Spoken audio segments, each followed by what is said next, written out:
খানাখন্দে ভরা সড়ক, হেলে দুলে চলছে গাড়ি, মাঝে মধ্যে ঘটছে ছোট বড় দুর্ঘটনা। কুষ্টিয়া খুলনা ও কুষ্টিয়া চুয়াডাঙ্গা মহাসড়কের প্রায় 16 কিলোমিটার এলাকার চিত্র এমনই। পণ্য ও যাত্রীবাহী পরিবহনের চাপ নিত্যদিনের। গুরুত্বপূর্ণ স্থানে ঝুঁকি নিয়ে চলছে যানবাহন, মাঝে মধ্যে ধীরগতি সৃষ্টি হয় পরিবহন জট। এছাড়া সামান্য বৃষ্টি হলে রাস্তায় জমে পানি। দ্রুত সড়কটি সংস্কারের দাবি স্থানীয়দের।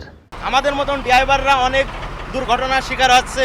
অনেক গাড়ি ভেঙে চুরে পড়ে থাকে রাস্তাটা অনেক ভাঙা, জ্যামজট হয়, অনেক বৃষ্টি হলে পানি বেঁধে যায়, হাঁটু পানি বেঁধে যায়।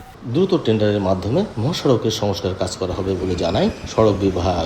5 বছরের অধিককাল আগে স্থায়ী মেরামত করা হয়েছিল, যে কারণে আমরা মেনটেন্যান্স করে ধরে রাখছিলাম। আবার পিএমপির প্রোগ্রাম থেকে টেন্ডার হওয়ার কারণে এখন আমরা কাজ করছি এবং কাজটা সুন্দরভাবে হচ্ছে।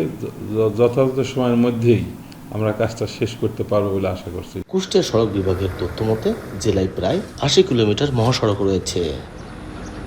এস এম রাশেদ, সময় সংবাদ, কুষ্টিয়া।